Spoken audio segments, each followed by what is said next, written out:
Hello everyone, मेरा नाम है अमन और मैं आप सभी का स्वागत करता हूं agri entrance and BSc exams Adda 24/7 पर। तो आज हमारा सॉइल फर्टिलिटी मैनेजमेंट का लेक्चर 9th रहने वाला है और टॉपिक रहने वाला है यहां पर आपका mechanism of nutrient transport to plant. अगर पिछले लेक्चर की बात करते तो वहां पर हमने इसी टॉपिक का जो मैकेनिज्म वाला पार्ट था वो तो कंप्लीट कर लिया था। आज के इस लेक्चर के अंदर हम बात करेंगे कौन कौन से फैक्टर्स हैं जो कि आपके क्या करते हैं न्यूट्रिएंट ट्रांसपोर्ट के मैकेनिज्म को अफेक्ट करते हैं, प्रभावित करते हैं, उनके बारे में पढ़ना जो है जरूरी है।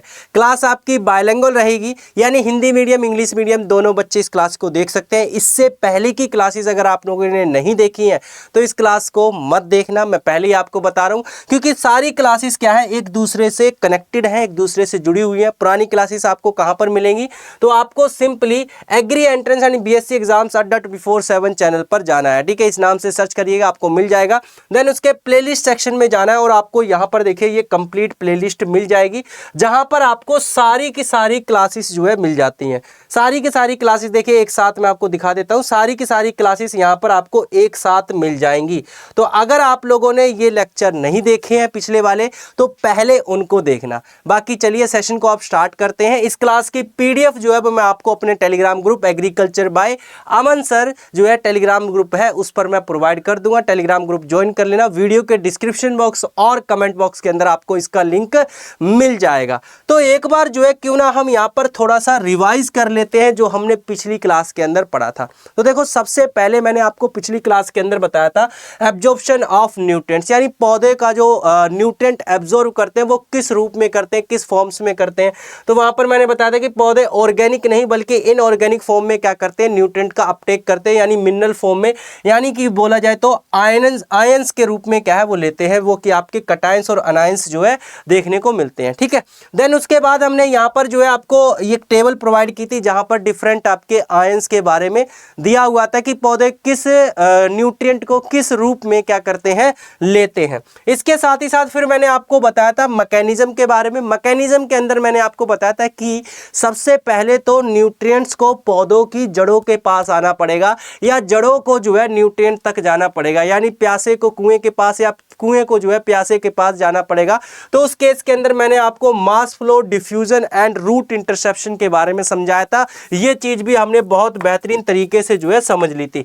नेक्स्ट हमने बात की थी यहाँ पर वही mass flow, diffusion and root interception को मैंने एक डायग्राम के थ्रू भी आपको यहाँ पर बताया था, जैसा ये आप देख सकते हैं। देन आपको यहाँ पर कुछ डेफिनेशन थोड़ी सी मैंने आपको बता दी थी। उसके बाद टाइप्स ऑफ न्यूट्रिएंट एब्जॉर्प्शन के बारे में बताया था कि पौधे जो है वो न्यूट्रिएंट का एब्जॉर्प्शन किस तरीके से करते हैं। अभी मैं फास्ट ट्रैक रिवीजन आपको करा रहा हूँ, ये सारी की सारी चीजें हम पिछली क्लास के अंदर पढ़ चुके हैं। कभी आपको लगे कि सर आगे आगे चलते जा रहे हैं ना, ये हमने लेक्चर 8 के अंदर कंप्लीट कर लिया। अगर आपने नहीं देखा है लेक्चर 8 तो जाओ उसको देखो, तब जाके ये क्लास देखना। मैंने पहले ही बता दिया, अगर आपने पुरानी क्लास नहीं देखी है तो इसको मत देखना, कोई फायदा नहीं है। आप अपना टाइम वेस्ट कर रहे हो, 40 से 45 मिनट खराब कर रहे हो और कोई दिक्कत नहीं है ना। तो यहाँ पर क्या है आपका टाइप्स ऑफ न्यूट्रिएंट एब्जॉर्प्शन की बात कर रहे थे, तो एक्टिव एब्जॉर्प्शन मैंने आपको बताया था, पैसिव एब्जॉर्प्शन मैंने बताया था। एक्टिव एब्जॉर्प्शन के अंदर मैंने क्या बताया था कि यहां पर बेसिकली क्या होता है, लो कंसंट्रेशन से हाई कंसंट्रेशन की तरफ जो है न्यूट्रिएंट का मूवमेंट होता है, यानी कंसंट्रेशन ग्रेडियंट के अगेंस्ट यहां पर काम हो रहा है। तो यहां पर क्या है एनर्जी की जरूरत होती है, पौधा यहां पर एनर्जी का इस्तेमाल करता है न्यूट्रिएंट अपटेक करने के लिए, इसीलिए हम इसको एक्टिव एब्जॉर्प्शन बोलते हैं।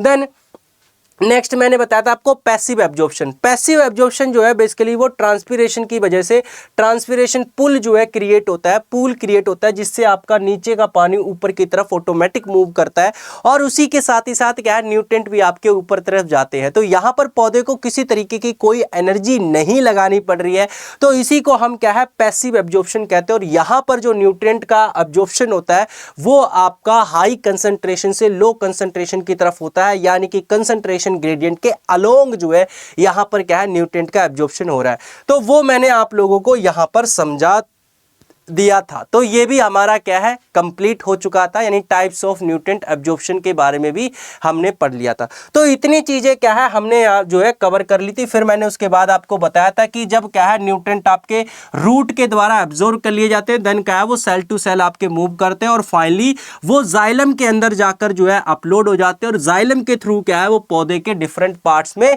पहुंच जाते हैं। तो ये था आपका complete mechanism of nutrient transport to in plants, यानी कि प्लांट के अंदर किस तरीके से न्यूट्रिएंट का ट्रांसपोर्ट होता है। तो फिर वहां पर मैंने उसके बाद आपको एक्टिव एब्जॉर्प्शन के बारे में बताया था क्या होता है ये डेफिनेशन, देन आपको पैसिव एब्जॉर्प्शन के बारे में मैंने डेफिनेशन से समझाया था। ये सारी चीजें हमारी कवर हो चुकी थी। अब फाइनली हम आ चुके हैं आज के लेक्चर के ऊपर, यानी अब हम बात करने वाले हैं कौन कौन से फैक्टर्स हैं जो कि जनरली क्या करते हैं आपके मैकेनिज्म ऑफ न्यूट्रिएंट ट्रांसपोर्ट को अफेक्ट करते हैं। तो चलिए देखते हैं आपके कौन कौन से फैक्टर्स हैं। सबसे पहली बात अगर मैं बात करता हूं, यहां पर आप लिख लीजिए ये क्या चीज है, फैक्टर्स अफेक्टिंग, लिख लीजिए भाई factors affecting mechanism of factors affecting mechanism of nutrient transport, mechanism of nutrient transport, factors affecting mechanism of nutrient transport. यार क्या हो गया, चलिए इसको मैं दोबारा से ही लिख देता हूं, है ना। Factors affecting mechanism of nutrient transport, ठीक है। यहां पर एक मिनट, तो सभी बच्चे अपने नोटबुक के अंदर जो है आप हेडिंग डाल लीजिए फैक्टर्स अफेक्टिंग, ठीक है। फैक्टर्स अफेक्टिंग ही सिंपल सा मैं यहाँ पर लिख देता हूँ ताकि ज़्यादा टाइम ना लगे, वैसे भी हमारा टाइम वेस्ट हो गया है ना। फैक्टर्स अफेक्टिंग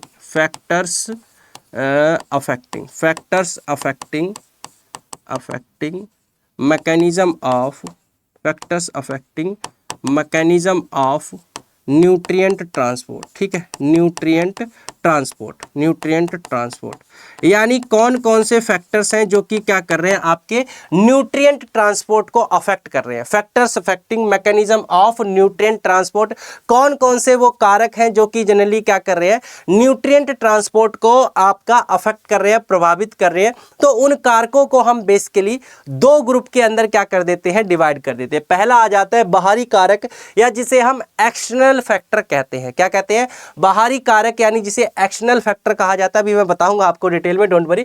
दूसरा आंतरिक कारक, यानी जिसे आपका इंटरनल फैक्टर कहा जाता है।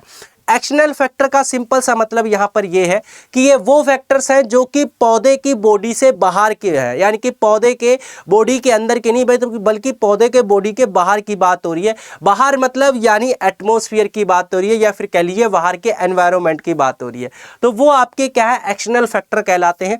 इंटरनल फैक्टर वो फैक्टर होते हैं जो कि क्या है, प्लांट के इनसाइड यानी अंदर, उसके बॉडी के अंदर जो आपके कारक हैं, या फिर कह लीजिए कुछ आपके फैक्टर्स होते हैं जो कि क्या करते हैं न्यूट्रिएंट ट्रांसपोर्ट को अफेक्ट करते हैं, उनकी बात यहां पर हो रही है, ठीक है। तो factors affecting mechanism of nutrient transport के अंदर फैक्टर्स को दो ग्रुप के अंदर रख दिया गया है। सबसे पहले अगर मैं बात करता हूं बाहरी कारक, यानी कि आपके एक्सटर्नल फैक्टर। तो एक्सटर्नल फैक्टर के अंदर बेसिकली क्या रहते हैं, यहां पर रहते हैं आपके फैक्टर जो है जो कि जनरली क्या आउटसाइड द प्लांट, ठीक है। कंसीडर्स द, आप लिख सकते हो यहां पर कंसीडर्स द, लिख लीजिए सभी बच्चे, considers the outside the plant, ठीक है। Considers the outside the plant, यानी कि यहां पर जनरली क्या है, प्लांट के आउटसाइड के फैक्टर्स को क्या किया जाता है, कंसीडर्स किया जाता है। तो उन्हें हम एक्सटर्नल फैक्टर कहते हैं, यानी considers the outside the plant, यानी ऐसे फैक्टर, ऐसे कारक जो पौधे के बाहर के होते हैं, उन्हें हम क्या कह देते हैं, एक्सटर्नल फैक्टर कह देते हैं। या फिर इन्हें आपका एक और नाम से जाना जाता है, आल्सो कॉल्ड एनवायरमेंटल फैक्टर। इन्हें हम क्या बोलते हैं, also called environmental factor. Environmental factors भी आप जो है इन्हें बोल सकते हो। अब इसके अंदर आउटसाइड द प्लांट, यानी प्लांट के बाहर की अगर मैं बात करता हूं तो इसमें दो ही चीजें मेन आ जाती हैं। एक तो आपका सबसे इंपॉर्टेंट वो है सोयल, दूसरा आपका यहां पर आ जाता है एटमॉस्फेयर। दूसरा कौन सा आ जाता है, एटमॉस्फेयर, है ना। तो ये चीजें जनरली क्या करती हैं आपके, यानी ये दो मेन फैक्टर्स आ जाते हैं जो कि क्या करते हैं आपके न्यूट्रिएंट अपटेक को प्रभावित करते हैं या अफेक्ट करते हैं। एक तो सोयल होगी, दूसरी क्या है आपका एटमॉस्फेयर हो गया, यानी कि जो है आपका एक तरीके से कह सकते हैं वायुमंडल जिसे कहते हैं। तो ये दोनों के दोनों क्या करते हैं, न्यूट्रिएंट अपटेक को या फिर न्यूट्रिएंट ट्रांसपोर्ट को प्रभावित करते हैं, उसके मैकेनिज्म को प्रभावित करते हैं। तो चलिए जानते हैं इसके अंदर कौन कौन से फैक्टर्स आपके आते हैं। तो इसके अंदर सबसे पहला आ जाता है आपका oxidation reduction state of elements, यानी कि जो आपके 17 एसेंशियल प्लांट न्यूट्रिएंट्स हैं उनमें से आपने देखा होगा कुछ आपके क्या है ऑक्सीडाइज स्टेज में होते हैं और कुछ क्या है आपके रिड्यूज स्टेज में होते हैं, यानी कुछ का ऑक्सीडेशन हुआ होता है, कुछ का रिडक्शन हुआ होता है। जैसे फॉर एग्जांपल की अगर मैं बात करता हूं आपके ऑक्सीडाइज स्टेज की अगर मैं बात करूं तो जैसे यहाँ पर ऑक्सीडाइज स्टेज के अंदर अगर मैं बात करता हूं यानी ऑक्सीडेशन स्टेज में, ठीक है, ऑक्सीडेशन स्टेज के अंदर जो न्यूट्रिएंट्स आपके पौधे के द्वारा अपटेक किए जाते हैं वो कौन कौन से हैं, जैसे कि आपका नाइट्रेट हो गया यानी NO3 नेगेटिव हो गया। इसके अलावा जो है आपका यहाँ पर सल्फेट यानी SO4 नेगेटिव हो गया।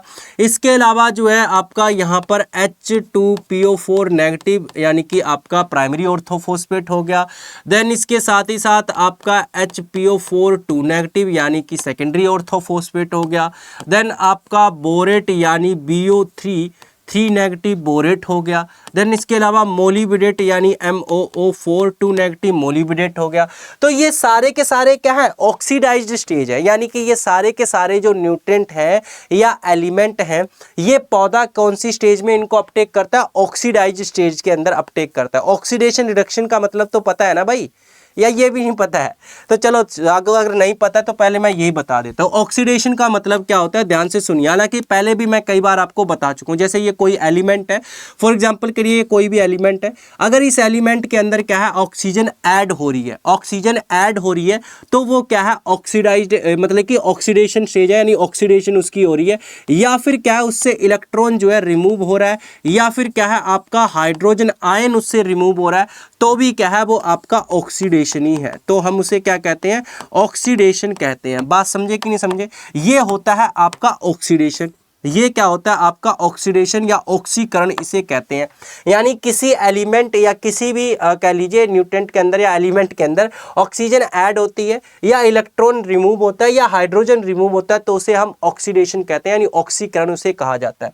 देन अगर रिडक्शन किसे कहते हैं, तो रिडक्शन जस्ट इसका उल्टा हो जाता है, जब किसी से आपकी ऑक्सीजन रिमूव होती है या फिर क्या है आपका इलेक्ट्रॉन जो है ऐड होता है या फिर क्या है आपका हाइड्रोजन आयन जो है ऐड होता है, तो हम उसे क्या कहते हैं, उसे बेसिकली जो है आपका रिडक्शन बोला जाता है, यानी कि उसे हम रिडक्शन कह देते हैं। तो ये आपका होता है ऑक्सीडेशन और रिडक्शन वाला केस, ठीक है।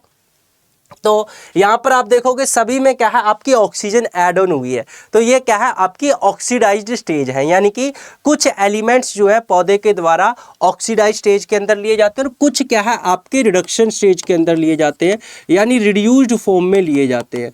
जैसे रिडक्शन स्टेज की अगर मैं बात करता हूँ तो यहाँ पर जो है आपका आयरन Fe2 पॉजिटिव आ गया, इसके अलावा मैग्नीज Mn2 पॉजिटिव आ गया, एटसेट्रा एटसेट्रा, बहुत सारे एग्जाम्पल इसके अंदर आपके आ जाएंगे जो पॉजिटिव वाले हैं।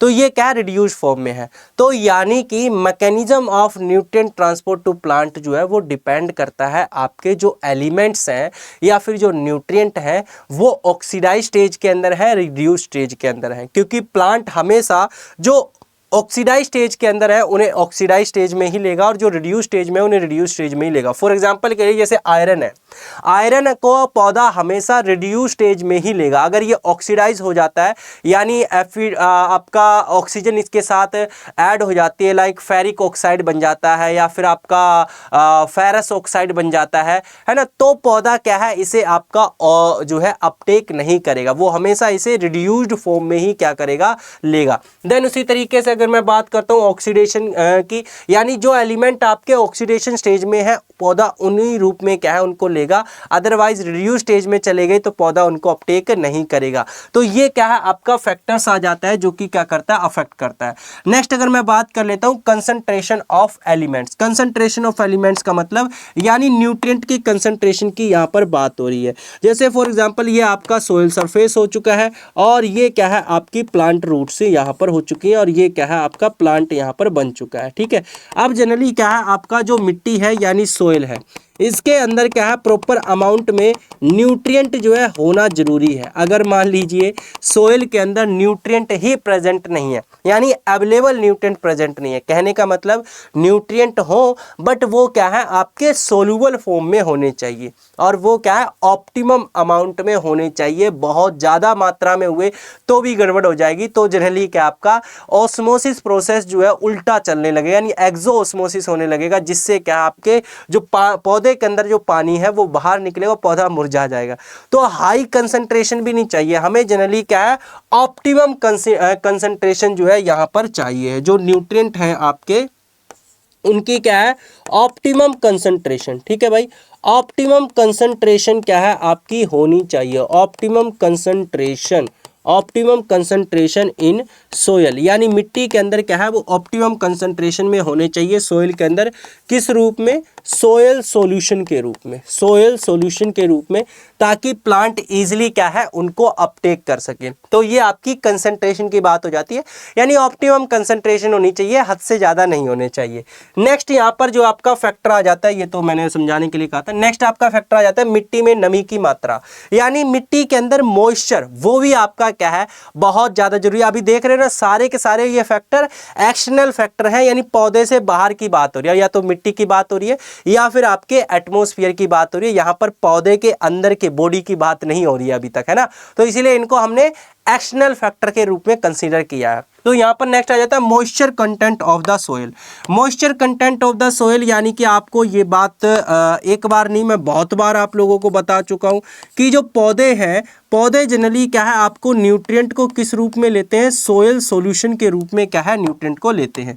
जैसे ये न्यूट्रिएंट्स आपके क्या है मिट्टी के अंदर जो है प्रेजेंट है, यानी ये न्यूट्रिएंट्स जो है आप देख रहे हो मिट्टी के अंदर प्रेजेंट है, लेकिन अगर ये क्या है पानी के अंदर सोल्यूबल नहीं है, जल के अंदर अगर ये घुले हुए नहीं है तो पौधा इनको नहीं लेगा। कहने का मतलब मिट्टी में न्यूट्रिएंट है बट मिट्टी क्या है सूखी है, उसके अंदर मॉइस्चर नहीं है, तो वो न्यूट्रिएंट पौधा अपटेक नहीं कर पाएगा, क्योंकि पौधा न्यूट्रिएंट को अपटेक तभी कर पाता है जब क्या है वो पानी को अपटेक करता है। जब जनरली क्या है पौधे की जड़ें पानी को अपटेक करती हैं तो उस पानी के साथ ही साथ क्या है प्लांट जो है न्यूट्रिएंट को भी अपटेक करते हैं, यानी पौधे की जो जड़ें हैं वो न्यूट्रिएंट को भी क्या करती हैं आपका अपटेक करती है। बात समझे कि नहीं समझे।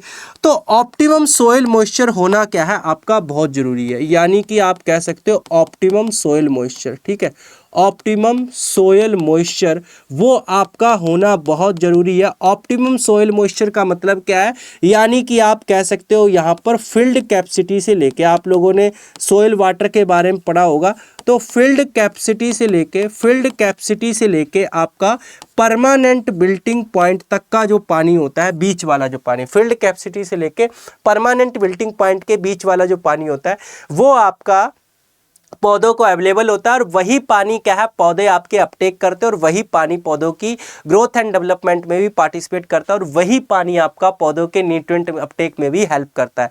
तो ये पानी क्या है आपका मिट्टी के अंदर होना चाहिए। बहुत ज़्यादा पानी हुआ तब भी गड़बड़ है, तब क्या है रूट जनरली क्या है रेस्पिरेशन नहीं कर पाएंगे, यानी अगर क्या है जनरली वाटर लॉगिंग कंडीशन हुई, अगर क्या हुई आपकी वाटर लॉगिंग कंडीशन हुई, वाटर लॉगिंग कंडीशन का मतलब समझते हो, यानी खेत के अंदर क्या है आपका पानी भर गया, अगर वाटर लॉगिंग कंडीशन हुई तो क्या है आपकी जो रूट्स होंगी, जो जड़ें होंगी, वो जनरली क्या है रेस्पिरेशन यानी सबसन, रेस्पिरेशन जो है रेस्पिरेशन क्या है आपका नहीं कर पाएंगे, यानी रूट्स क्या है वो आपका रेस्पिरेशन नहीं कर पाएंगे, और रेस्पिरेशन नहीं कर पाएंगे तो भी ऐसी बात है बिना सांस के तो हम भी जिंदा नहीं रह सकते, तो पेड़ पौधे कैसे जिंदा रह लेंगे ना, वो भी तो भाई लिविंग ही होता है ना, वो बस बोल नहीं पाते हैं वो बात अलग है, लेकिन वो क्या है आपके है तो लिविंग ही, वो भी सांस लेते हैं। और बहुत से बच्चों को ऐसा लगता है कि पौधे जो है सांस आपके पत्तियों के अंदर जो छिद्र होते हैं, स्टोमेटा जो होते हैं उससे लेते हैं। अरे नहीं भाई, पौधे जो सांस लेते हैं वो जड़ों से लेते हैं, रूट से लेते हैं ना। ये गलतफहमी अपने मन के अंदर मत रखना कि पौधे सांस जो है वो आपके पत्तियों से लेते हैं, पत्तियों से नहीं लेते हैं भाई, वो स्टोमेटा से सांस नहीं लेते हैं। स्टोमेटा से जस्ट आपका गैस एक्सचेंज होती है, कार्बन डाइऑक्साइड पौधे वहां से लेते हैं और ऑक्सीजन को छोड़ते हैं। लेकिन रेस्पिरेशन की डेफिनेशन क्या है, रेस्पिरेशन की डेफिनेशन क्या कहती है, रेस्पिरेशन की डेफिनेशन कहती है कि रेस्पिरेशन में हम ऑक्सीजन को लेते हैं और कार्बन डाइऑक्साइड को छोड़ते हैं। पौधे भी ऐसा करते हैं भाई, पौधे भी ऑक्सीजन को लेते हैं और कार्बन डाइऑक्साइड को छोड़ते हैं। अब कहोगे सर ऐसा आप गलत बोले, हमने तो ये पढ़ा है कि पौधे आपके ऑक्सीजन को छोड़ते हैं, कार्बन डाइऑक्साइड को लेते हैं। नो डाउट ये बात सही है, लेकिन वो फोटोसिंथेसिस, प्रकाश संश्लेषण होता है, रेस्पिरेशन नहीं होता है। रेस्पिरेशन पौधा जड़ के थ्रू करता है और जनरली क्या है, उस केस के अंदर जनरली क्या है, पौधा ऑक्सीजन को लेता है और कार्बन डाइऑक्साइड को ही छोड़ता है, जैसे हम लोग करते हैं या फिर एनिमल्स करते हैं, सेम उसी तरीके से। नई बात पता चली है तो फटाफट चैनल को सब्सक्राइब करके नोटिफिकेशन बेल को ऑन कर लो और पूछना अपने दोस्तों से क्या उन्हें पता है कि पौधे सांस कहां से लेते हैं, और जब सांस लेते हैं तो उस समय ऑक्सीजन को छोड़ते हैं या लेते हैं, क्या करते हैं। ठीक है, ये बात पूछना। तो फटाफट जो है चैनल को सब्सक्राइब करके नोटिफिकेशन बेल को ऑन कर लो और वीडियो को लाइक कर दो यार, अभी तक अगर आपने नहीं किया है तो। ठीक है, चलो तो इतनी बात आप लोगों को क्लियर हो चुकी है, यानी मॉइस्चर की बात समझ आ गई है। क्योंकि पौधे हमेशा क्या है, सोयल सॉल्यूशन के रूप में ही जो है न्यूट्रिएंट को अपटेक करते हैं ना, सोयल सॉल्यूशन के रूप में ही क्या करेंगे, वो न्यूट्रिएंट को अपटेक करेंगे। अब नेक्स्ट आ जाता है यहाँ पर एरेशन, यानी कि आपका कह लीजिए वायुरोध। एरेशन का मतलब आपकी वही जड़ों के एरेशन की बात हो रही है। तो जैसे आपका ये मिट्टी सोयल सरफेस हो चुका है, ये आपका क्या है, प्लांट्स की रूट हो चुकी है, यानी कि पौधों की जड़ें हो चुकी हैं। अगर पौधे की जड़ें को, यानी कि जैसे आपका ये न्यूट्रिएंट यहाँ पर प्रेजेंट है, ठीक है, न्यूट्रिएंट प्रेजेंट है, और क्या आपका ऑप्टिमम मॉइस्चर भी प्रेजेंट है। अगर क्या है, पौधे की जड़ों को प्रॉपर एरेशन मिल रहा है, यानी कि ऑक्सीजन उन्हें मिल रही है, प्रॉपर वो रेस्पिरेशन कर रही है। ठीक है, आपका कह लीजिए एक तरीके से आप बोल सकते हो प्रॉपर रेस्पिरेशन, या यहाँ पर जो रेस्पिरेशन प्रोसेस हो रहा है ना, जो रेस्पिरेशन प्रोसेस हो रहा है वो जनरली क्या है, ऑप्टिमम है। ऑप्टिमम का मतलब होता है यार जितना होना चाहिए उतना है, ऑप्टिमम का मतलब उतना है। तो जनरली क्या है, पौधों की जड़ें जो है, यानी जो रूट उनकी है, वो प्रॉपर ग्रोथ करेंगे, और ग्रोथ करेंगे उसके साथ ही साथ वो न्यूट्रिएंट को भी अपटेक करेंगे। यानी पौधों के जो मेटाबॉलिक एक्टिविटी है वो भी क्या है, प्रॉपर क्या करेंगी, कार्य करेंगी। तो रेस्पिरेशन यानी कि एरेशन, मिट्टी के अंदर प्रॉपर एरेशन होना बहुत ज़्यादा जरूरी है, यानी कि ऑप्टिमम सोयल एरेशन। ठीक है, ऑप्टिमम सोयल एरेशन ये आपका क्या है, बहुत ज़्यादा जरूरी है। ये क्या करता है, न्यूट्रिएंट अपटेक या न्यूट्रिएंट ट्रांसपोर्ट को क्या करेगा, प्रभावित करेगा, अफेक्ट करेगा। बात क्लियर हो चुकी है। तो ये आपका चौथा फैक्टर आ गया। नेक्स्ट यहाँ पर बात कर लेते हैं अब हम टेम्परेचर के बारे में। तो टेम्परेचर के बारे में आप लोगों को बताना, या फिर आपका मतलब सभी को पता ही होगा कि भाई जिस तरीके से हम अपनी बात करते हैं, हमें भी अगर क्या बहुत ज़्यादा गर्मी या बहुत ज़्यादा ठंडी के अंदर रख दिया जाए तो हमारा जो लाइफस्टाइल है, या फिर कह लीजिए जो ज़िंदगी है, वो आपकी एक तरीके से अफेक्ट होगी, प्रभावित होगी। सेम उसी तरीके से पौधों के केस के अंदर भी होता है। अगर पौधों को जनरली क्या बहुत ज़्यादा गर्मी या बहुत ज़्यादा ठंड में रख दिया जाए तो ऑब्वियस सी बात है, पौधे की जो लाइफस्टाइल है या दिनचर्या है वो आपकी क्या है, प्रभावित आपकी देखने को मिलेगी। सेम उसी तरीके से जैसे हमारे साथ होती है। तो यहाँ पर क्या है, एक ऑप्टिमम टेम्परेचर की जरूरत होती है, एक ऑप्टिमम टेम्परेचर। ठीक है, ऑप्टिमम टेम्परेचर क्या है, यहाँ पर आपका चाहिए होता है। वो ऑप्टिमम टेम्परेचर आपका कितना हो सकता है, यानी 25 से 30 डिग्री सेल्सियस। ठीक है, आप एक रेंज लेकर चल सकते हो। 25 से 30 डिग्री सेल्सियस क्या है, आपका टेम्परेचर जो है जनरल ऑप्टिमम माना जाता है। मोस्टली क्रॉप्स के लिए क्या है, ये सूटेबल रहता है। इसके साथ ही साथ जो सोइल के अंदर माइक्रो ऑर्गेनिजम्स होते हैं, ठीक है, जो सोइल के अंदर माइक्रो ऑर्गेनिजम्स होते हैं, माइक्रो ऑर्गेनिजम्स का मतलब यानी कि जो सूक्ष्म जीव होते हैं, माइक्रो ऑर्गेनिजम्स की एक्टिविटी के लिए भी क्या है, ये टेम्परेचर आपका ऑप्टिमम कंसीडर किया जाता है। यानी कि इस टेम्परेचर पर माइक्रो ऑर्गेनिज्म की एक्टिविटी भी क्या है, ज़्यादातर देखने को मिलती है। तो अगर माइक्रो ऑर्गेनिज्म की एक्टिविटी अच्छी खासी होगी तो न्यूट्रिएंट की अवेलेबिलिटी भी क्या है, अच्छी खासी होगी, और आपका न्यूट्रिएंट ट्रांसपोर्ट जो है वो भी क्या है, अच्छे से होगा। नेक्स्ट यहाँ पर बात कर लेते हैं सोयल पीएच के बारे में। तो सोयल पीएच की बात करें तो मैक्सिमम जो न्यूट्रिएंट हैं वो 6.5 से 7.5 पीएच पर आपके जो है पौधे को सबसे ज़्यादा अवेलेबल होते हैं। यानी ये पीएच आपका ऑप्टिमम पीएच माना जाता है। जनरली आपके सोइल के अंदर न्यूट्रल, या फिर आप इसे 6.5 से 7.5 पीएच आप इसे कह सकते हैं, या फिर आपका ये पीएच जनरली क्या है, न्यूट्रल कंसीडर किया जाता है। ठीक है, न्यूट्रल पीएच जो है जनरली आपका कंसीडर किया जाता है, या स्लाइटली आप कह सकते हो बेसिक या स्लाइटली एसिडिक नेचर का आप कंसीडर कर सकते हो। यानी हम न्यूट्रल इसे मान के चलते हैं, उदासीन मान के चलते हैं। तो ये पीएच क्या है, आपका होना चाहिए। नेक्स्ट जो है अब हम यहाँ पर बात कर लेते हैं आंतरिक कारक यानी इंटरनल फैक्टर्स के बारे में। तो जो हमारे एक्सटर्नल फैक्टर्स थे यानी जो बाहरी कारक थे जो पौधे कह लीजिए मैकेनिज्म को यानी न्यूट्रिएंट ट्रांसपोर्ट को अफेक्ट कर रहे थे, उसके मैकेनिज्म को प्रभावित कर रहे थे, वो हमने पढ़ लिया। अब हम बात करते हैं आपके इंटरनल फैक्टर्स को। इंटरनल फैक्टर्स आपके वो फैक्टर्स होते हैं जो कि पौधे के इनसाइड यानी पौधे के अंदर के कारक होते हैं, फैक्टर्स होते हैं। तो आप कह सकते हैं considers inside the plant, considers, ठीक है, कंसीडर्स इनसाइड द प्लांट, यानी कि ये वो फैक्टर्स हैं जो कि क्या है पौधे के अंदर के कंसीडर किए जाते हैं। कंसीडर्स इनसाइड द प्लांट, ठीक है, इनसाइड द प्लांट यानी प्लांट के अंदर के जनरली क्या है आपके ये फैक्टर्स होते हैं। इन्हें हम जनरली क्या है आपका इंटरनल फैक्टर्स, इनको हाँ इंटरनली फैक्टर्स बोलेंगे, इनका कोई अदर नेम नहीं है। अगर इसके अंदर मैं बात करता हूँ कि कौन कौन सी चीज़ें इसके अंदर आ जाती हैं, तो सबसे पहले इसके अंदर आपका आ जाता है प्लांट्स की कह लीजिए मेटाबॉलिक एक्टिविटीज़, ठीक है, प्लांट की जो मेटाबॉलिक एक्टिविटीज़ है, प्लांट की जो मेटाबॉलिक एक्टिविटी है वो क्या है इसके अंदर कंसीडर खासकर की जाती है। इसके अलावा आपका सेल, जो प्लांट के सेल्स होते हैं, ठीक है, सेल्स क्या है इसके अंदर कंसीडर किए जाते हैं। या अब आपके बहुत और सारे और भी आपके जैसे सेल वॉल वगैरह होगी, है ना, प्लांट की सेल वॉल होगी, तो वो क्या है इसके अंदर कंसीडर किया जाता है। देन आपका पौधे के द्वारा जो ट्रांसपीरेशन किया जाता है, ट्रांसपीरेशन वो क्या है इसके अंदर कंसीडर किया जाता है।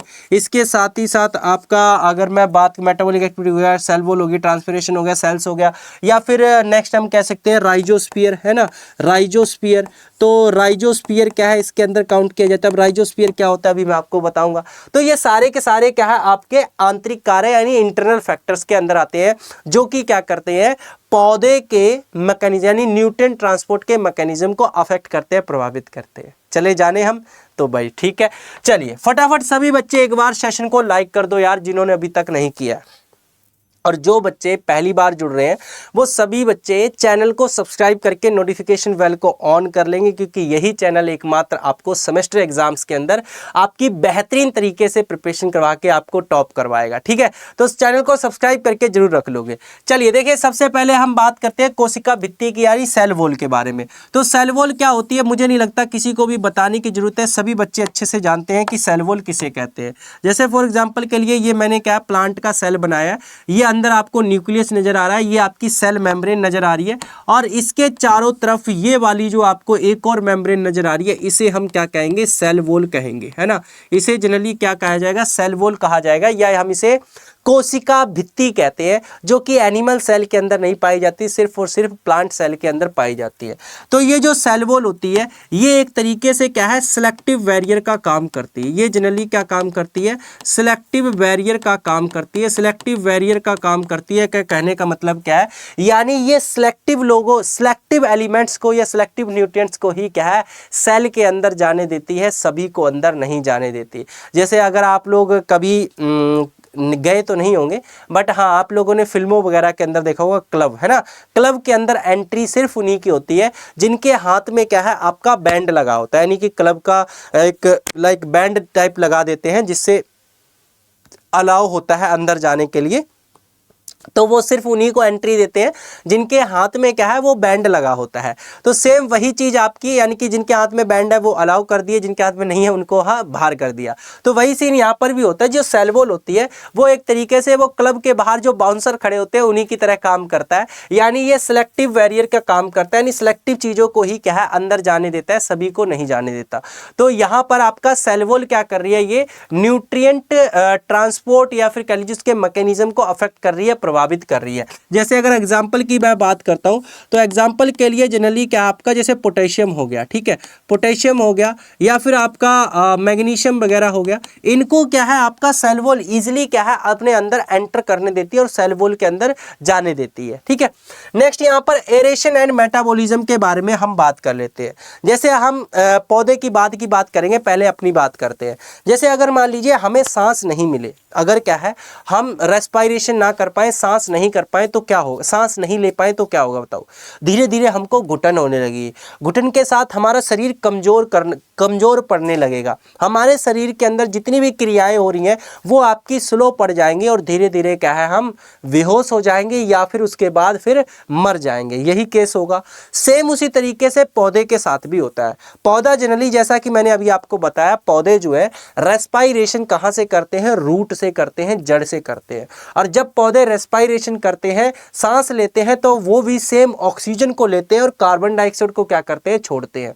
अगर पौधों को रेस्पायरेशन नहीं मिल पा रही, यानी पौधे रेस्पायरेशन नहीं कर पा रहे हैं, तो उनको भी घुटन महसूस होगी। उनके शरीर के अंदर भी जो कार्य आपके हो रहे हैं, जिन्हें हम मेटाबॉलिक एक्टिविटी कह देते हैं, है ना, वो मेटाबॉलिक एक्टिविटीज क्या है, रुक जाएंगे और पौधा एक टाइम बाद क्या है आपका मर जाएगा, या फिर कह लीजिए उसका वाटर अपटेक का जो है या फिर न्यूट्रिएंट ट्रांसपोर्ट का सीन है या फिर जो अदर एक्टिविटीज है वो सारी की सारी स्थगित हो जाएंगी, रुक जाएंगी। ठीक है, तो यानी कि एरेशन, अगर क्या है आपका प्रॉपर एरेशन है, अगर क्या है प्रॉपर एरेशन है, तो यहाँ पर क्या है गुड मेटाबॉलिक एक्टिविटीज़। ठीक है, तो जो मेटाबॉलिक एक्टिविटीज़ होंगी वो जनरली क्या है, मेटाबॉलिक एक्टिविटी वो जनरली क्या है आपकी अच्छे होंगी, मेटाबॉलिक एक्टिविटी वो क्या है आपकी अच्छी होंगी। लेकिन अगर क्या है आपका वाटर लॉगिंग कंडीशन हुई, अभी थोड़ी देर पहले मैंने आपको बताई है, वाटर लॉगिंग कंडीशन का मतलब यानी खेत के अंदर पानी भर के खड़ा हो गया, तो उस केस के अंदर आपका रेस्पायरेशन क्या है, उस केस के अंदर आपका जो रेस्पायरेशन है वो जनरली क्या है, रेस्पायरेशन आपका नहीं होगा। और रेस्पायरेशन अगर नहीं होगा तो मेटाबॉलिक एक्टिविटी जो है, मेटाबॉलिक एक्टिविटी जो है पौधे के अंदर वो भी क्या है आपकी रुक जाएंगी। और मेटाबॉलिक एक्टिविटी पौधे के अंदर रुक जाएंगी तो पूरे के पूरे जो आपका पौधे का जो काम है वो सारा का सारा प्रभावित हो जाएगा, नहीं वाटर अपटेक, न्यूट्रिएंट ट्रांसपोर्ट सब कुछ आपका अफेक्टेड देखने को यहाँ पर मिलेगा। ठीक है, नेक्स्ट यहाँ पर जो आपका फैक्टर आ जाता है वो है ट्रांसपीरेशन का यानी जिसे हम बाष्पोत्सर्जन कहते हैं। फटाफट सेशन को लाइक कर दो यार, अभी तक आप लोगों ने सेशन को लाइक नहीं किया है ना, और चैनल को सब्सक्राइब कर लो। और ये पीडीएफ जो है आपकी इसकी मतलब कि मैं प्रोवाइड कर दूंगा एग्रीकल्चर बाय अमन सर मेरे टेलीग्राम ग्रुप पर। ठीक है भाई, तो देखो यहाँ पर हम बात कर लेते हैं अब ट्रांसपीरेशन के बारे में, नहीं बाष्पोत्सर्जन के बारे में। ट्रांसपीरेशन के बारे में मैंने आप लोगों को बताया था, जैसे मान लीजिए यहाँ पर आप एक इमेज देख रहे हो, ये जनरली क्या है आपकी नीचे रूट वाला एरिया दिखाई दे रहा है और ये आपका ऊपर शूट वाला एरिया दिखाई दे रहा है। अब देखो यहाँ पर जो पौधे का शूट वाला एरिया यानी रूट सोयल सरफेस से जो ऊपर वाला हिस्सा है, या आप इसे कह सकते हो एरियल पार्ट, प्लांट का जो एरियल पार्ट है ना, प्लांट का जो बाहरी हिस्सा है जो मिट्टी से ऊपर वाला है उसकी बात कर रहा हूँ। बाहरी हिस्सा से जब जनरली क्या है पानी आपका इवेपोरेट किया जाता है एटमॉस्फेयर के अंदर पौधे के द्वारा यानी पौधे के लिविंग पार्ट के द्वारा, तो हम उसे क्या कहते हैं, ट्रांसपीरेशन कहते हैं, यानी उसे आपका बाष्पोत्सर्जन कहा जाता है। और जब मिट्टी की सतह से होता है तो उसे आपका इवेपोरेशन कहा जाता है, ये तो आप लोग जानते ही होंगे। तो हमें मतलब है यहाँ पर ट्रांसपीरेशन से। अब मैंने आप लोगों को अभी पिछले उसके जब मैंने मैकेनिज्म बताया था तब मैंने आपको पैसिव मैकेनिज्म के बारे में क्या बताया था, देखो मैंने यहाँ पर आपको दिखा देता हूँ। पैसिव मैकेनिज्म के अंदर मैंने आपको क्या बताया था कि जब ट्रांसपीरेशन होता है यानी पौधे के द्वारा पानी जब बाष्प बन के क्या है उड़ा दिया जाता है, तो उस केस के अंदर आपका क्या होता है, जो नीचे वाला पानी है वो ऊपर की तरफ क्या है जाता है, यानी एक तरीके से ट्रांसपीरेशन पूल बन जाता है, यानी खिंचाव बनता है जिसकी वजह से ये पानी ऊपर की तरफ जाता है। और जब पानी ऊपर की तरफ जाएगा तो न्यूट्रिएंट भी क्या है उसके साथ साथ आपके जाते हैं, यानी पैसिव एब्जॉर्प्शन यहाँ पर होता है। तो यहाँ पर ट्रांसपीरेशन जो है वो आपका इस तरीके से क्या करेगा, न्यूट्रिएंट ट्रांसपोर्ट को या फिर न्यूट्रिएंट अपटेक को प्रभावित करेगा। यानी ट्रांसपीरेशन जो है वो जनरली क्या है, एक तरीके से देखा जाए तो पैसिव एब्जॉर्प्शन जो है, जो न्यूट्रिएंट का पैसिव एब्जॉर्प्शन जो है उसको क्या करता है, प्रभावित करता है। ट्रांसपीरेशन अगर ज़्यादा होगा तो न्यूट्रिएंट वाटर का मूवमेंट भी पौधे के अंदर उतना ही ज़्यादा होगा और न्यूट्रिएंट अपटेक भी पौधा क्या है उतना ही ज़्यादा जो है यहाँ पर करेगा। ठीक है, तो ये क्या है आपका ट्रांसपीरेशन आ जाता है, यानी बाष्पोत्सर्जन का आ जाता है। नेक्स्ट यहाँ पर है आपका types of cells and stages of development. अब देखो यहाँ पर इसका सीन क्या है, टाइप्स ऑफ सेल का मतलब क्या है, यानी कौन से सेल जो है और आपका उन सेल की एज कितनी है, कितनी स्टेजेस जो है। ठीक है, जैसे फॉर एग्जांपल के लिए मैं बात करता हूं, जैसे हम अभी यंग हैं, यानी कि आप लोग या मैं हो गया, अभी हम यंग जनरेशन के अंदर काउंट होते हैं, यानी हम यूथ हैं, अभी हम जवान हैं। तो हम जवान हैं या यूथ हैं, तो हमारे अंदर क्या है, काम करने की जो एनर्जी है या क्षमता है वो भी क्या है, ज़्यादा है एज कंपेयर टू अगर हम अपने दादाजी या फिर अपने जो है नानी या नाना की बात करते हैं उनके कंपैरिजन में, क्योंकि वो लोग क्या है थोड़े एज्ड हो चुके हैं, है ना। तो उनकी जनरली काम करने की क्षमता भी क्या है, कम हो चुकी है। कहीं ना कहीं देखा जाए तो उनके जो सेल्स हैं या टिश्यूज हैं वो क्या है, आपके कमजोर हो चुके हैं। बात समझे कि नहीं समझे। सेम सिनेरियो यहाँ पर भी रहता है। ये आप जो है देख रहे हो पौधे की जड़, ठीक है, ये प्लांट की रूट है। अगर आप ये सबसे बीच वाली देखोगे तो इसे हम क्या कहते हैं, जनरली आपका प्राइमरी रूट कहा जाता है। ये देख रहे हो आप, इसे हम क्या कहते हैं, प्राइमरी रूट कहते हैं।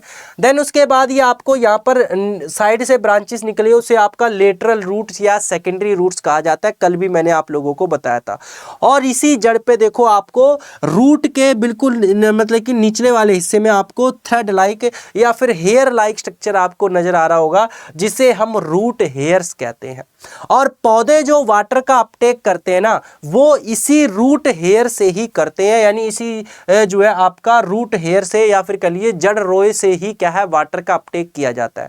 और ये जो रूट हेयर्स होते हैं इनकी ज़्यादा जिंदगी नहीं होती है, ये कुछ दिनों के लिए ही क्या है आपके जिंदा रहते हैं। यानी ये रूट हेयर मान लीजिए आज बना है तो ये लगभग 4 से 5 दिन या 1 हफ्ते तक मैक्सिमम आपका क्या है काम करेगा, उसके बाद ये खत्म हो जाता है। और जड़ जैसे जैसे बढ़ती रहती है, नए नए रूट हेयर्स क्या है आपके निकलते रहते हैं और पुराने पुराने क्या है आपके खत्म होते रहते हैं। अगर यकीन नहीं है तो इस जड़ को ही देख लो भाई, इस जड़ को आप ध्यान से देखो, क्या इस वाले हिस्से में आपको कहीं रूट हेयर नजर आ रहे हैं? नहीं आ रहे हैं। लेकिन यहाँ वाले हिस्से में आपको रूट हेयर जो है नजर आ रहे हैं। इस वाले जो सेकेंडरी रूट्स हैं, क्या यहाँ पर आपको रूट हेयर्स नजर आ रहे हैं? नहीं आ रहे हैं।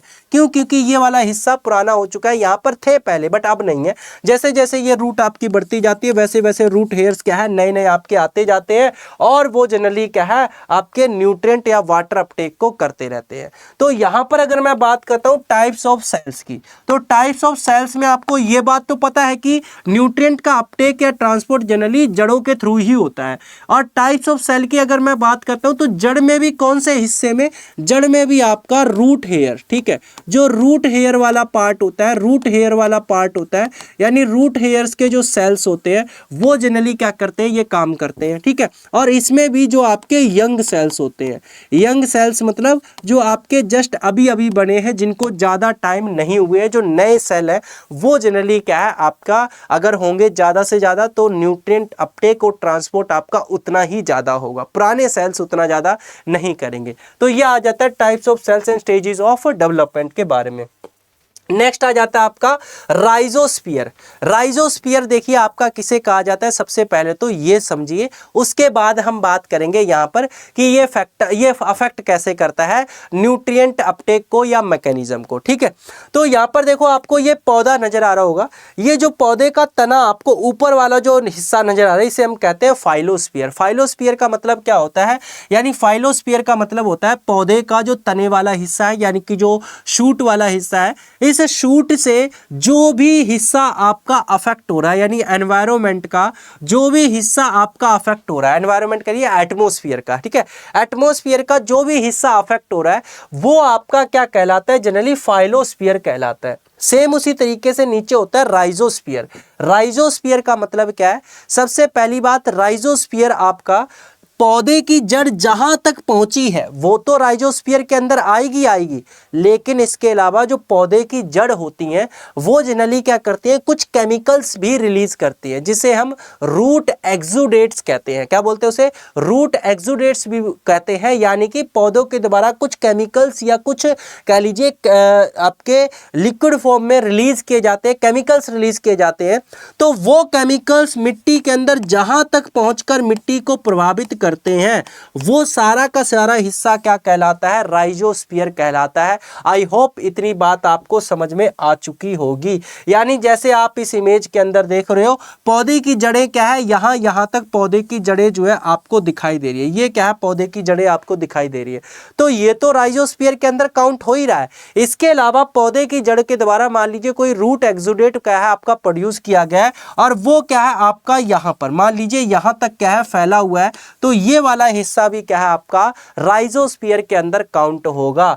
यानी आप कह सकते हो राइजोस्फीयर एक्चुअल में क्या होता है, आपका सोयल का वो रीजन, ध्यान से सुनना मैं क्या कह रहा हूं, सोयल का वो रीजन जो कि जनरली क्या है रूट एक्सुडेट्स के द्वारा क्या है प्रभावित होता है, वो आपका क्या कहलाता है, राइजोस्फीयर कहलाता है। ठीक है, तो राइजोस्फीयर क्या किसे कहते हैं, रीजन्स ऑफ सोयल। ठीक है, रीजन ऑफ सोयल यानी कि रीजन ऑफ सोयल यानी मिट्टी का वो हिस्सा, region of soil affected by, region of soil affected by, लिख लीजिए भाई, region of soil affected by root exudates. ठीक है, रूट एक्सुडेट, रूट एक्सुडेट, तो उसे जनरली हम क्या बोलते हैं, राइजोस्फीयर बोलते हैं।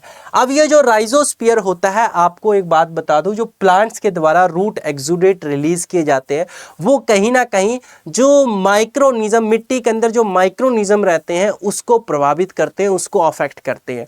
अगर माइक्रोनिज्म की एक्टिविटी प्रभावित हो रही है, अफेक्ट हो रही है, तो ऑब्वियस सी बात है वो कहीं ना कहीं क्या है, न्यूट्रिएंट की अवेलेबिलिटी को भी प्रभावित करेंगे, अफेक्ट करेंगे। और इस तरीके से क्या है, राइजोस्फीयर भी आपका क्या करता है, जनरली जो है न्यूट्रिएंट के मैकेनिज्म को अफेक्ट करता है, प्रभावित करता है। जितना ज्यादा राइजोस्फीयर होगा, यानी राइजोस्फीयर का एरिया जितना ज्यादा होगा, कहने का मतलब जड़ का क्षेत्र, जड़ का एरिया उतना ज्यादा है, और पौधे का न्यूट्रिएंट अपटेक उतना ही ज्यादा होगा। भाई उसकी जड़ें ज्यादा फैली हुई है तो वो न्यूट्रिएंट अपटेक या पानी का अपटेक भी ज्यादा करेगा।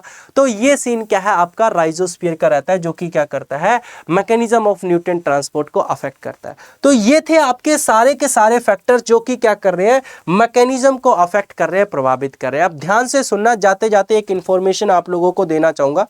वो इंफॉर्मेशन ये है कि आप में से जो भी स्टूडेंट, ठीक है, आप में से जो भी स्टूडेंट जो है आपके like BSc agriculture second semester के बैच के अंदर अभी तक एनरोल नहीं हुए हैं, मतलब आप लोगों की बहुत सारी क्वेरी आती है कि सर हमें बाकी के सब्जेक्ट कहाँ पर मिलेंगे, crop physiology, agriculture extension, disaster management या फिर अदर जो सब्जेक्ट है वो हमें कहाँ पर पढ़ने को मिलेंगे। ठीक है, तो वो सारे के सारे सब्जेक्ट आपको इस बैच के अंदर मिल जाते हैं। यानी बीएससी एग्रीकल्चर सेकंड सेमेस्टर का ये कंप्लीट बैच है, जहां पर आपको जो है 14 सब्जेक्ट जो है मिलते हैं। मैं दिखा देता हूं वो 14 सब्जेक्ट आपके कौन कौन से हैं, ये देखिए।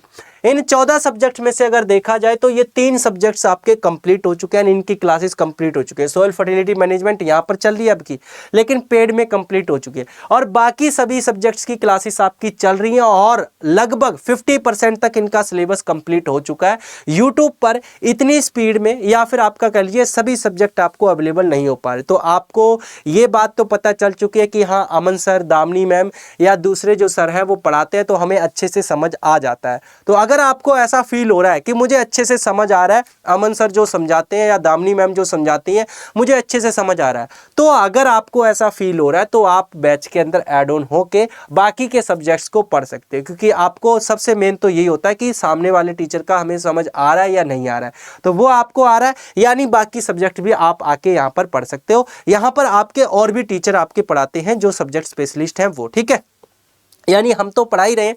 जैसे अगर मैं बात करूं आपका तो सोइल फर्टिलिटी मैनेजमेंट वो मैं पढ़ा रहा हूँ, एग्रोमेट्रोलॉजी वो मैं पढ़ा रहा हूँ, एग्रीकल्चर एक्सटेंशन वो मैं आपको पढ़ा रहा हूँ। देन आपका environmental studies and disaster management, इसका हाफ सिलेबस मैं करवा रहा हूँ आपको, हाफ सिलेबस जो है दामिनी मैम करवाएंगे। इसी तरीके से बाकी के जो आपका जैसे प्लांट पैथोलॉजी की बात करें, प्लांट पैथोलॉजी हो गया, या फिर आपका life stock and poultry management हो गया, या एग्रीकल्चरल माइक्रोबायोलॉजी हो गया, तो ये आपके परीक्षित सर आपको पढ़ा रहे हैं, जो आपके क्या है सब्जेक्ट स्पेशलिस्ट है प्लांट पैथोलॉजी के, life stock and poultry management के, एग्रीकल्चरल माइक्रोबायोलॉजी के, तो वो सब्जेक्ट वो पढ़ा रहे हैं। तो यानी कि हर एक टीचर क्या है अपने अपने आपको सब्जेक्ट पढ़ाएंगे। जैसे एग्रीकल्चरल इकोनॉमिक्स की मैं बात करता हूँ, यहाँ पर इकोनॉमिक्स वाला सब्जेक्ट भी आपका है ना, एग्रीकल्चरल इकोनॉमिक्स।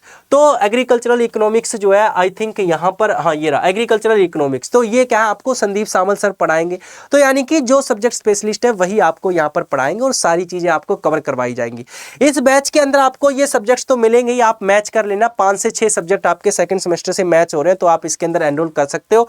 देन इसके क्लास के अंदर यानी कि आपको इस बैच के अंदर लाइव प्लस रिकॉर्डेड क्लास मिलेंगी, जो क्लासेस हो चुकी हैं वो रिकॉर्डेड मिलेंगी, जो चल रही है वो आपको लाइव मिलेंगी, और आपको यहाँ पर class notes plus A4 size note दिए जाएंगे। एक बार मैं दिखा देता हूँ किस तरीके से।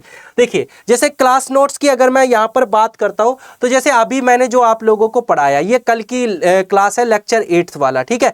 तो ये तो आपका खैर यूट्यूब वाली क्लास है। सेम इसी तरीके से हम पेड के अंदर भी आपको जो है लिखकर यानी रिटर्न में आपको पढ़ाते हैं। जैसे ये मैंने आपको समझा रखा है, ठीक है। देन इसके अलावा जो है आपको ये टेबल प्रोवाइड की थी, उसके साथ मैंने यहाँ पर आपको समझाया हुआ है। तो ये वाली जो पीडीएफ है ना, ये पीडीएफ भी आपको हम देते हैं वहाँ पर आपके पेड क्लास के अंदर। देन इसके साथ ही साथ इसके अलावा आपको ये A4 साइज नोट्स आपको दिए जाते हैं। देखिए इसी टॉपिक के ये A4 साइज नोट्स हैं, जहां पर आपको प्रॉपर एक तरीके से कह लीजिए नोट्स बनाकर दिए गए हैं पॉइंट टू पॉइंट, जिन्हें आप बहुत आसान और इजी लैंग्वेज में लिख सकते हो। देखिए diffusion, movement of nutrient from high concentration to low concentration through soil water, वो आपका डिफ्यूजन कहलाता है। देन इसके अलावा फॉस्फोरस और पोटेशियम का जो मेनली जो मतलब कि मूवमेंट होता है वो डिफ्यूजन के थ्रू ही होता है। तो ये सारी चीजें यहाँ पर दी गई। अच्छा आज वाला दिखा देता हूँ, जो हमने फैक्टर्स अफेक्टिंग वाला पढ़ा है। तो यहाँ पर देखो फैक्टर्स अफेक्टिंग वाला मैं आपको दिखाता हूँ। यहाँ पर ये आपका स्टार्ट हो जाता है, this process depend on two types of factors. तो external factor, internal factor. Consider conditions outside the plant, यानी वो कंडीशन जो प्लांट के बाहर की है वो आपकी एक्सटर्नल है, जो अंदर की है वो आपकी इंटरनल है, ठीक है। तो एक्सटर्नल फैक्टर्स यहाँ पर देखो, oxidation reaction stage, then concentration of element, moisture content of soil, ये सारी चीजें दी गई। और ये आपका इंग्लिश में है। इसी तरीके के सेम चीजें आपकी यहाँ पर नीचे हिंदी में भी दी गई है, देख सकते हैं आप, हिंदी में भी दी। तो ये आपका नोट्स का सैंपल था जो मैंने आप लोगों को दिखा दिया है ना। तो आप, और इसकी वैलिडिटी 6 महीने की रहेगी। पेपर वगैरह भी आपको यहाँ पर सॉल्व कराए जाएंगे, टेलीग्राम ग्रुप बनाया जाएगा जहाँ पर आपके सारे डाउट सॉल्व किए जाएंगे। तो आप इसके अंदर एनरोल कर सकते हैं। प्राइस आपका जो है आपको यहाँ पर सामने नजर आ रहा है, बट ये प्राइस आपका कई बार ऊपर नीचे होता रहता है, सेल लाइव होती है उसकी वजह से या फिर नहीं होती है ना। चलो देखते हैं आपको एनरोल कैसे करना है। तो यहाँ पर सिंपली क्या करना है, आपको अड्डा 24/7 का मोबाइल एप्लीकेशन डाउनलोड कर लेना है। मोबाइल एप्लीकेशन डाउनलोड करने के बाद आपको गवर्नमेंट जॉब एग्जाम में एग्रीकल्चर सेलेक्ट करना है। एग्रीकल्चर सेलेक्ट करने पर आपको इस तरीके की ऐप खुलकर आ जाएगी। इसके यहाँ पर बॉटम में, राइट साइड बॉटम में आपको स्टोर का ऑप्शन नजर आएगा, इस पर क्लिक करना। उसके बाद टॉप पे आपको सर्च बार पे सर्च कर लेना BSc एग्रीकल्चर सेकंड सेमेस्टर, या इसके अलावा भी कुछ भी आपको नहीं करना है। तो एक काम करना, अड्डा 24/7 का मोबाइल एप्लीकेशन डाउनलोड कर लेना, लॉगिन कर लेना। लॉगिन करते समय गवर्नमेंट जॉब एग्जाम में एग्रीकल्चर सेलेक्ट करना है, यानी जब रजिस्ट्रेशन करोगे। उसके बाद सिंपल आपको इसी वीडियो पर वापस आना है। इसके कमेंट सेक्शन के अंदर और वीडियो के डिस्क्रिप्शन बॉक्स के अंदर क्या है, आपको बैच का लिंक मिल जाएगा, उस पर क्लिक करोगे, सीधा आप ऐप के अंदर उस बैच पे पहुंच जाओगे। और वहां पर आपको क्या करना है, Y1021 कूपन कोड लगाना है और प्लस आपको कॉइन्स यूज कर लेने हैं, इससे आपको मैक्सिमम डिस्काउंट मिल जाएगा। या दूसरा तरीका क्या है, आप जाना क्रोम पर सर्च करना, यहां पर आपको सिंपली अड्डा 24/7 पहली वेबसाइट पर जाना, ऑल कोर्सेज के अंदर गवर्नमेंट जॉब एग्जाम में एग्रीकल्चर में जाना, BSc एग्रीकल्चर सेमेस्टर। यहां पर जैसे ही आप जाओगे, ये रहा आपका सेमेस्टर वाला बैच, ठीक है। इस पे जैसे ही आप क्लिक करोगे, मोर ऑफर पर आपको जाना है। अभी भी देखिए आपका प्राइस इसका लो शो कर रहा है ना, हालांकि सेल कल खत्म हो चुकी है, बट अभी आपके पास मौका है, जाइए एनरोल करिए। Y1021 कूपन कोड जैसे ही आप लगाओगे, यहां पर देखिए 81% का ऑफ आपको मिल जाएगा। लेकिन जब आप कॉइन्स यूज करोगे 82% का डिस्काउंट आपको मिल जाएगा, और यही बैच आपको 2699 रुपए में पड़ेगा। तो जाइए एनरोल करिए और अपनी तैयारी को स्टार्ट करिए, ज्यादा डिले मत करिए, अदरवाइज जो है ये ऑफर आपके हाथ से निकल जाएगा, ठीक है भाई। तो ये आपके लिए था। बाकी इस क्लास की PDF जो है मैं अपने Telegram group agriculture by Aman sir पर प्रोवाइड कर दूंगा। कोई दिक्कत है, क्वेरी है, डाउट है, बैच से रिलेटेड कोई क्वेरी है, तब भी आप मुझसे वहां से पूछ सकते हैं। अदरवाइज आप इस नंबर पर भी कॉल कर सकते हैं, यहां से आपकी पूरी हेल्प कर दी जाएगी, ठीक है। फिलहाल आज के लिए इतना ही, मिलते हैं नेक्स्ट सेशन के अंदर। जाते जाते चैनल को सब्सक्राइब कर लेंगे, नोटिफिकेशन बेल को ऑन कर लेंगे और वीडियो को लाइक कर दीजिएगा, और कमेंट सेक्शन के अंदर जरूर बताइएगा आपको सेशन कैसा लगा, ठीक है। Thank you.